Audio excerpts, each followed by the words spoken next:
नमस्कार दोस्तों, स्वागत है आपका हमारे आज के इस हॉरर हंट में।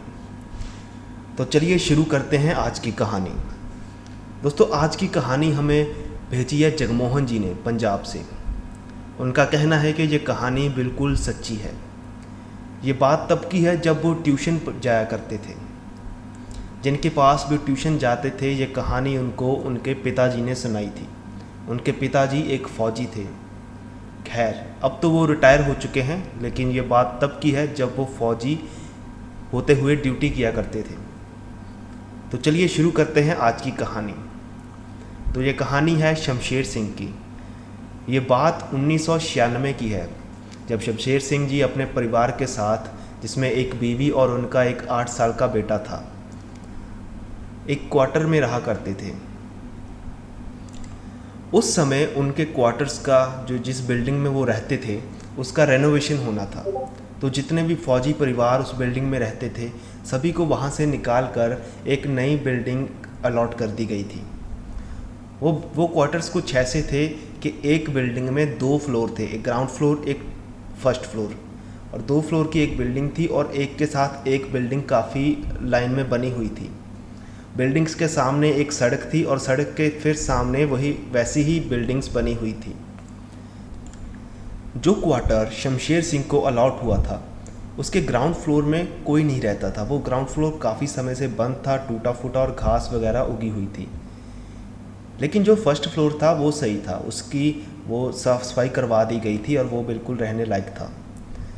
तो शमशेर सिंह और उसके परिवार को वहाँ पर ज़्यादा से ज़्यादा 1 महीने तक ही रहना था, तो उनको इस बात से कोई दिक्कत नहीं थी। तो आज का पूरा दिन उनका सामान वगैरह रखने में और साफ़ सफाई करने में ही निकल गया। तो आज उस घर में, उस क्वार्टर में उनकी पहली रात थी। उस क्वार्टर में 2 कमरे थे, एक रसोई घर था और एक बाथरूम था। उसके बीच में एक बरामदा था और बरामदे के सामने जाली लगी हुई थी। जाली में से हम बाहर सब कुछ देख सकते थे। बाहर की सड़क और सामने वाली बिल्डिंग्स साफ दिखाई देती थी। रात के वक्त एक कमरे में उनका बेटा सो रहा था और एक कमरे में वो दोनों सो रहे थे। तब समय तकरीबन 2 या 3 बजे के आसपास का होगा। बाहर बरामदे से कुछ ज़ोर से गिरने की आवाज़ आई, जिस आवाज़ से शमशेर सिंह की आँख खुल गई। उन्होंने उठकर वहीं से बैठकर बाहर की ओर देखा तो उन्हें कुछ भी दिखाई नहीं दे रहा था। हालांकि बाहर जो स्ट्रीट लैंप थी उसकी रोशनी अंदर आ रही थी, लेकिन वो बहुत कम थी और उस रोशनी में कुछ साफ साफ दिखाई नहीं दे रहा था। तो शमशेर सिंह ने अपने साथ पड़ी टेबल पे जो टॉर्च रखी हुई थी वो उठाई और धीरे धीरे बाहर की ओर जाने लगे। जैसे ही वो अपने कमरे के दरवाजे के पास पहुँचे, उन्होंने टॉर्च जगाकर बाहर देखा तो बाहर सब कुछ नॉर्मल था। कुछ भी ऐसे गिरा नहीं था या कुछ भी अपनी जगह से हिला नहीं हुआ था। तो उन्होंने सोचा कि एक बार रसोई घर में जाकर देख लूँ, कहीं कोई बर्तन वगैरह ना गिरा हो या टेबल ना गिरा हो। तो जैसे ही वो अपने कमरे से बाहर निकले, उनको एक अजीब सा एहसास हुआ। उनको ऐसा लगने लगा जैसे वो बहुत दुखी हों और बहुत निराश हो अपनी ज़िंदगी से। उनके शरीर में जैसे बिल्कुल भी ताकत ना हो चल पाने की और खड़े हो पाने की। ये बातें उनको बहुत अजीब लगी कि एकदम से उनके शरीर में इतना बदलाव कैसे हो गया। लेकिन उन्होंने हिम्मत की और अपने रसोई घर में जाकर सब कुछ देखा तो वहाँ पर कुछ भी नहीं गिरा हुआ था, सब कुछ नॉर्मल था। ये देखकर वो रसोई घर से बाहर निकले और अपने बरामदे में आ गए। वहाँ उन्होंने एक बार फिर सब कुछ चेक किया, लेकिन सब कुछ नॉर्मल था, कुछ भी अपनी जगह से नहीं हिला हुआ था। उनको लगा शायद वो आवाज़ जो आई थी वो बाहर से आई होगी। ये सोचते सोचते जैसे ही वो पीछे पलटे तो उनकी नज़र छत पर लगे हुए पंखे पर गई, जो कि धीरे धीरे हिल रहा था। उन्हें लगा शायद हवा की वजह से या चिड़िया कबूतर की वजह से हिल रहा होगा। उस चीज़ को नज़रअंदाज करते हुए वो फिर से अपने कमरे में दाखिल हुए। लेकिन जैसे ही वो अपने कमरे में दाखिल हुए, उनका शरीर जो महसूस कर रहा था, बहुत थकान और निराशा महसूस कर रहा था, वो एकदम से सामान्य हो गया, बिल्कुल पहले जैसा। ये बात उनको बहुत अजीब लगी। इस बारे में सोचते सोचते वो अपने बेड पर गए और जाकर सो गए। उसके बाद उनके साथ कुछ नहीं हुआ। सुबह हुई और वो ड्यूटी पर चले गए। दिन भर उनकी बीवी या उनके बेटे के साथ कोई भी घटना नहीं हुई। तो आज उनकी यहाँ पे दूसरी रात थी। वो तीनों वैसे ही सो रहे थे और उसी समय, जिस समय पिछली रात आवाज़ आई थी, उसी समय इस रात फिर से आवाज़ आई, लेकिन थोड़ी ज़ोर से। वो आवाज़ इस बार थोड़ी और तेज़ थी, जिसे सुनते ही वो एकदम से उठ गए और अपने पास जो टेबल पड़ा था उससे टॉर्च उठाई और भागकर बरामदे में गए। उन्होंने देखा तो वहाँ पर आज भी कल की तरह कुछ नहीं था, लेकिन वो फीलिंग जो कल महसूस की थी कमरे से बाहर निकलते ही, आज भी उनको वैसी ही महसूस हो रही थी। कमरे के अंदर वो बिल्कुल ठीक थे, लेकिन जैसे ही बाहर निकले तो उनको वही निराशा, वही दुख फिर से महसूस होने लगा। ये बात उनको बहुत अजीब लग रही थी। बाकी सब कुछ नॉर्मल था, लेकिन इस बार फिर उन्होंने पंखे की तरफ देखा तो आज पंखा कल से कुछ ज़्यादा ही हिल रहा था। वो पंखा देखने के बाद वो कर तो कुछ नहीं सकते थे और चुपचाप अंदर आकर लेट गए। लेटते हुए उन सोच रहे थे कि ज़रूर इस घर में कोई ना कोई दिक्कत है। ये बात उन्होंने सुबह अपनी बीवी को भी बताई, जिसे सुनते वो थोड़ा घबरा गई, लेकिन शमशेर सिंह ने उसे ना घबराने को कहा और कहा कि आज रात मैं जाग कर खुद देखूंगा कि इस घर में क्या चल रहा है। तो अगली रात फिर वही टाइम उन्होंने 2 बजे का अलार्म लगा लिया।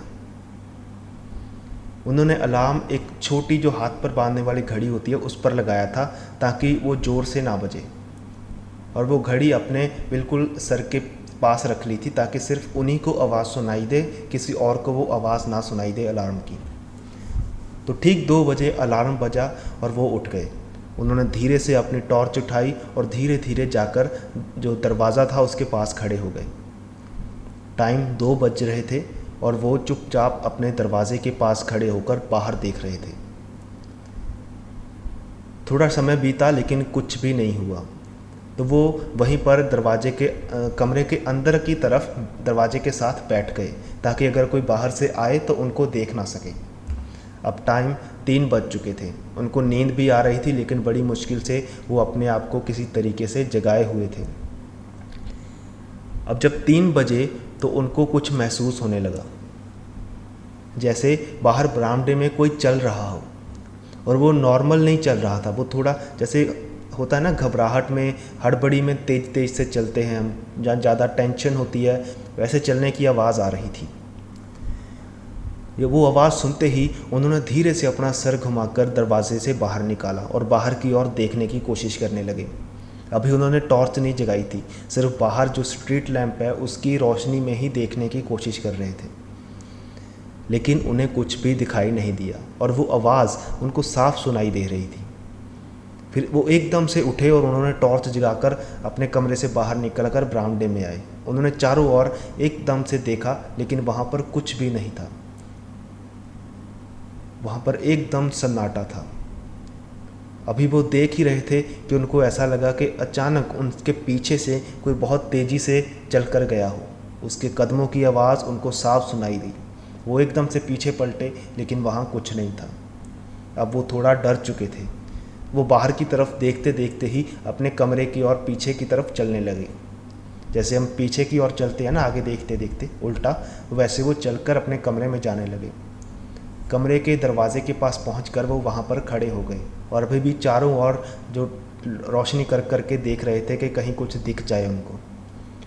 अब टाइम 3:13 हो चुके थे कि तभी बरामदे में से ज़ोर से कुछ गिरने की आवाज़ आई, और आवाज़ के आते ही उनकी बीवी भी जाग गई।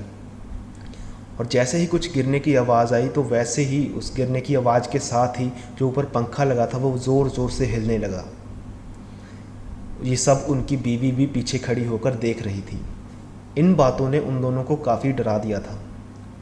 उसके बाद और कोई भी किसी तरह की आवाज़ या हलचल उनको वहाँ पे महसूस नहीं हुई, लेकिन वो अभी भी एकटक वहाँ पर खड़े होकर बाहर की ओर देख रहे थे। तकरीबन 4 बजे जब उनको कोई कुछ और महसूस नहीं हुआ तो वो दोनों अंदर आकर लेट गए और जैसे तैसे उनको नींद आ गई। अगली सुबह उन्होंने ये तय किया कि हम दोनों बाहर बैठकर ये देखेंगे कि क्या हो रहा है। अभी ये बातें कर ही रहे थे कि उनका बेटा उनके पास आकर कहता है कि पापा रात को आप इतनी तेज़ तेज़ क्यों भाग रहे थे। ये बात सुनकर उनके पिताजी शमशेर सिंह काफ़ी घबरा जाते हैं और पूछते हैं कि क्या देखा तुमने रात को, क्या कुछ हुआ था?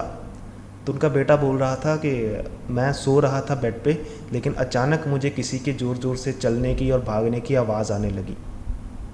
मैंने उठकर देखा तो बाहर आप खड़े थे बरामदे में टॉर्च लेकर। मैं बाहर आना चाहता था लेकिन मुझे नींद आ गई और फिर मैं सो गया। ये सुनते ही उनकी बीवी ने अपने बेटे को गले लगाया और कहा कि ऐसा कुछ नहीं था, तुम्हारे पिताजी बाथरूम करने उठे थे और कुछ भागने की आवाज़ नहीं, ऐसा कुछ भी नहीं था, शायद तुम्हें वहम हुआ होगा। अब ये मसला थोड़ा गंभीर होता जा रहा था, क्योंकि पहले वो आवाज़ सिर्फ शमशेर सिंह को सुनाई देती है, फिर उनकी बीवी को और साथ ही अब उनके बेटे को भी। तो दिन ब दिन वो हरकतें, वो जो घटनाएं हैं वो बढ़ती जाती हैं। तो शमशेर सिंह सोचते हैं कि जल्द से जल्द इसका कोई ना कोई समाधान निकालना पड़ेगा। तो आज उनकी उस घर में तीसरी और आखिरी रात थी। रात तकरीबन 2 बजे शमशेर सिंह और उनकी बीवी दोनों उठे और बाहर बरामदे में आकर बैठ गए। वो एक दीवार के साथ चिपक कर बैठे थे ताकि वो पूरे बरामदे में नज़र रख सकें। शमशेर सिंह के हाथ में एक बैटरी और एक डंडा था। वही तकरीबन 2 से 3 बजे तक तो कुछ भी नहीं हुआ। वो दोनों ऐसे ही बैठे रहे और आसपास देखते रहे। तकरीबन 3 बजे उनका बेटा अपने कमरे से भागता हुआ उनके पास आया और रोने लगा। तो उनकी जो बीवी थी उसने पूछा कि क्या हुआ, रो क्यों रहा है? तो उसने कहा कि मेरे कमरे में कोई है जो बहुत तेज़ से इधर से उधर भाग रहा है और ज़ोर ज़ोर से रोने की आवाज़ आ रही है। अभी वो ये बता ही रहा था कि उसका दरवाज़ा, उसके कमरे का दरवाज़ा एकदम फिर से खुला और बंद हो गया, और वो चलने की आवाज़ जो उसके कमरे में से आ रही थी अब वो बरामदे में से आ रही है। ये देखते ही वो तीनों एकदम से चुप और शांत हो गए। अब वो सिर्फ चलने की आवाज़ ही नहीं आ रही थी, साथ साथ में किसी के रोने की, जैसे सिसकियाँ लेते हुए रोता है ना कोई, वैसी आवाज़ भी आ रही थी। वो आवाज़ का पीछा कर रहे थे बैठे बैठे, जिस तरफ से आवाज़ आती उस तरफ को देखते। ऐसा लग रहा था जैसे कोई उस जो बरामदा था उसमें चारों ओर कोई जो जल्दी जल्दी से चल रहा है और उस बरामदे के चक्कर काट रहा है। ये सिलसिला तकरीबन 3 और 4 मिनट चला। उसके बाद उनके जो रसोई घर था उसका दरवाज़ा खुला और बंद हो गया। वहाँ पर बर्तनों के गिरने की आवाज़ आई और फिर से दरवाज़ा खुला और बंद हो गया। अब वो आवाज़ जो थी पैरों की, वो चलती चलती बाथरूम की तरफ गई। बाथरूम का दरवाज़ा खुला और बंद हो गया। अब वो एकदम से शांत हो चुका था सब कुछ। उसके बाद कोई आवाज़ नहीं आ रही थी। फिर तकरीबन 3:10 पे बाथरूम का दरवाज़ा फिर से खुला और बंद हो गया, और अब रसोई घर का दरवाज़ा खुला। वहाँ से कुछ घसीटने की आवाज़ आने लगी, जैसे जो रसोई घर में टेबल होता है जिस पर बैठ कर लेडीज़ खाना वगैरह बनाती हैं, वो लकड़ी का टेबल उनके रसोई घर में पड़ा था। ऐसे लग रहा था कि कोई वो टेबल, वो दिख तो कुछ नहीं रहा था, बस आवाज़ आ रही थी कि कोई लकड़ी का टेबल घसीटता हुआ बाहर लेकर आ रहा है। वो आवाज़ पूरे बरामदे में ऐसे चक्कर काट रही थी, और फिर जहाँ पे पंखा था उसके नीचे जाकर वो आवाज़ रुक गई। फिर पूरे तकरीबन 3:13 पे वैसे ही वो टेबल गिरने की आवाज़ आई, लेकिन इस बार बहुत साफ़ और बहुत ऊंची आवाज़ थी। साफ पता चल रहा था कि कोई लकड़ी का टेबल नीचे गिरा है, और जैसे ही गिरा उसके साथ ही पंखा भी ज़ोर ज़ोर से हिलने लगा। थोड़ा टाइम पंखा हिला और उसके बाद सब कुछ एकदम से शांत हो गया। उनकी बीवी, बेटा और शमशेर सिंह जी खुद एकटक उस जगह की ओर देख रहे थे, उस पंखे की ओर देख रहे थे, और अपनी जगह से हिल भी नहीं पा रहे थे। वो इतना डर चुके थे, इतना घबरा चुके थे। वो 4 साढ़े 4 बजे तक वहीं पर बैठे उसी जगह को देख रहे थे। उनका बेटा सो चुका था। शमशेर सिंह जी ने धीरे से कहा कि जल्दी से जो सामान ज़रूरी है वो बांध लो, बाकी हम सब कल सुबह ले लेंगे। ये सुनते ही उसने कहा कि कोई भी सामान ज़रूरी नहीं है, हमें अभी इसी वक्त घर से बाहर निकलना चाहिए। सुबह 5 बजे वैसे ही नंगे पैर अपने घर से बाहर निकल गए और बाहर जो स्ट्रीट लैंप था उसकी रोशनी में आकर बैठ गए। सुबह जो जवान जो फ़ौजी ड्यूटी करने से पहले जैसे सैर करते हैं ना, वैसे एक दो जाने सैर कर रहे थे। उन्होंने देखा कि शमशेर सिंह और उनका परिवार बाहर बैठा हुआ है। उन्होंने पूछा कि आप यहाँ पर क्यों बैठे हो? तो शमशेर सिंह जी ने पूरी घटना, पूरी बात उनको बताई। ये बात सुनते ही वो काफ़ी हैरान रह गए। वो इस बात को मानना तो नहीं चाहते थे, लेकिन शमशेर सिंह जी काफ़ी सीनियर फ़ौजी थे, तो उनकी बात को ऐसे झुठलाया भी नहीं जा सकता था। और वो बात उनके साथ साथ उनकी बीवी भी कह रही थी कि ऐसा ही हुआ है। तो उन्होंने सुबह तक वेट की और सुबह जैसे ही सूरज निकला तो वो शमशेर सिंह को, वो जो फ़ौजी साथी फ़ौजी थे, वो शमशेर सिंह को अपने साथ लेकर मैनेजमेंट के पास गए। वहाँ जाकर उन्होंने बात की तो उन्हें पता चला कि कुछ साल पहले वहाँ पे एक जो फ़ौजी रहता था, उसका बेटा था। उसके पढ़ाई में ज़्यादा अच्छे मार्क्स नहीं आए थे, जिसकी वजह से डिप्रेशन में उसने वहाँ पे सुसाइड कर लिया था।